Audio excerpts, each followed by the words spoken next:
What's good, YouTube? It's your boy, Only One KB, and I'm back with another video. In today's video, bro, we got rappers who never feared Suge Knight. Now, if you don't know who Suge Knight is, bro, he was a big motherfucker who used to bully rappers back in the day. Back in the 90s, he used to bully the shit out of rappers, bro. I'm glad I wasn't born back then, bro. He used to bully the shit out of y'all, bro. Y'all used to be scared of Suge Knight. Couldn't be me. I think he in jail now, if I'm not mistaken. But god damn. We finna get to the video, bro. If you're new to the channel, you know what to do, bro. I shouldn't have to tell you, bro. What to do? Like, share, and subscribe. Turn on that post notification bell to be notified of dropping another banger, bro. We finna get to who wasn't scared of this nigga, bro. Cause in my mind, I thought everybody was scared of him. But we finna get to it, bro. Let's get to it. They was terrified, Suge. Terrified. Terrified. If you think the late gangster rapper King Von was feared in the rap industry, wait till you find out what Suge Knight did to the OGs of rap back in the day. Many knew him as the big bad bully of the rap game, who was involved in all sorts of gang crimes, from murder to assault, you name it. But while many rappers in the industry did their best not to cross No, King Von was different, bro. Others weren't scared of him, and they weren't scared to show him. Keep watching till the end of this video to see rappers who never feared Suge Knight. Trust me, you don't want to miss this. Y'all would have signed to Death Row Records back in the day? Suge Knight's violent lifestyle. Suge Knight, often known as Sugar Bear, is one of the key figures in the 1990s gangster rap movement's popularity. The former co-founder... Bruh, his name was Sugar Bear? That was his nick, bro. That gotta be his nickname. No way, that wasn't his real name. What was it?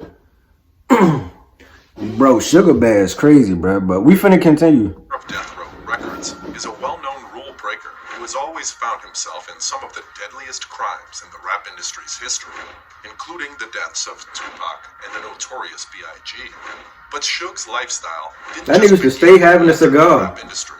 In fact, coming from the streets of Compton, many won't be surprised that Suge turned out the way he did.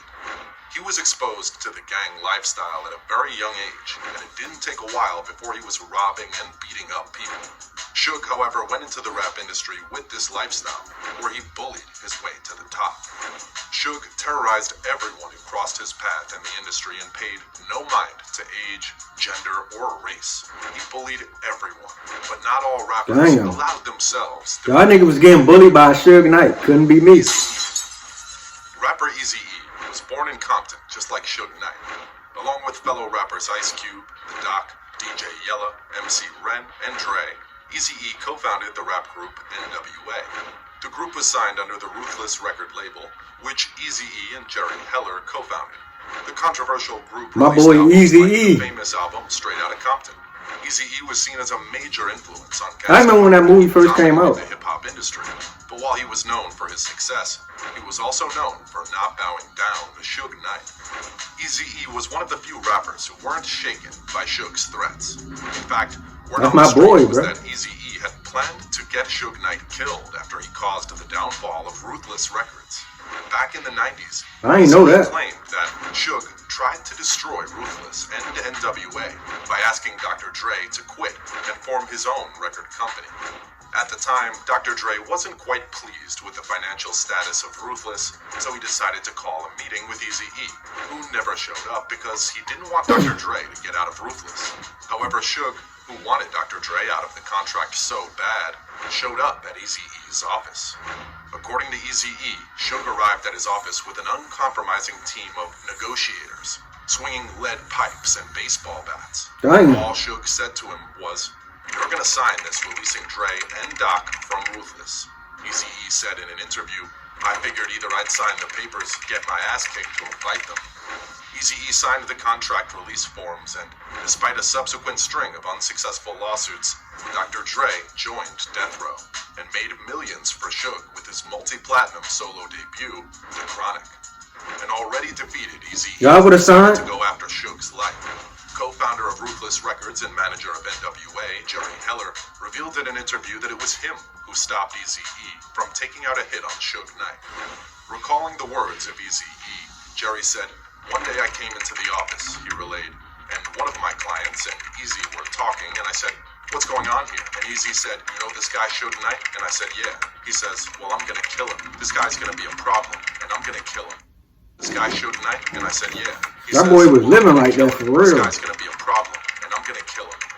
Jerry was, however, able to logically talk Eazy-E out of killing Suge, but in the years to come, he regretted it. Jerry Heller revealed in an interview, "I should have let him kill him. I would have done the world a favor. He would have done it, for sure, by himself." Damn. Dr. Dre. When talking about rappers who never flinched about Suge I thought Knight, Dr. Dre was a doctor. to include Dr. Dre. While many think that Dr. Dre I'm never playing, met I'm Suge playing. Knight because they were friends, that wasn't the case. In fact, Dr. Dre became Suge's worst enemy, with Suge Knight claiming that Dr. Dre tried to kill him. The partnership What the- and short-lived friendship between the two kicked off after Dr. Dre left Ruthless Records to form Death Row Records alongside Suge Knight and other rap OGs in 1991. By 1993, Death Row Records had already signed and worked with big rappers like Snoop Dogg on his debut album Snoop Dogg Dogg? Style, and Tupac Shakur's 1996 All Eyes on Me album. Despite the huge success of Tupac's album for the record label, Dr. Dre still decided to leave Death Row Records to form a solo record label. Of course, it shouldn't be surprising that this was displeasing to Suge Knight. According to Dr. Dre, Tupac's presence in Death Row influenced his decision to leave the record label Bro. because they couldn't work together. I don't mean to keep pausing it, bro, but I remember the Super Bowl. I remember it was the Super Bowl 2 years ago against the Bengals and the Rams. And there was a rumor going around that Tupac was they were supposed to have a Tupac hologram perform at the Super Bowl.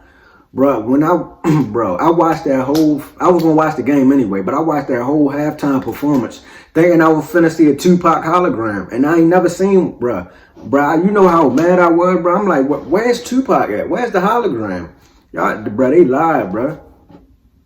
They lied like a motherfucker, bro. It was hella people that performed. It was Easy. I said Easy. It was Dr. Dre, Snoop Dogg, I think, Mary J. Blige, Eminem, and Kendrick Lamar. It was a whole bunch of people. But let's continue, bro.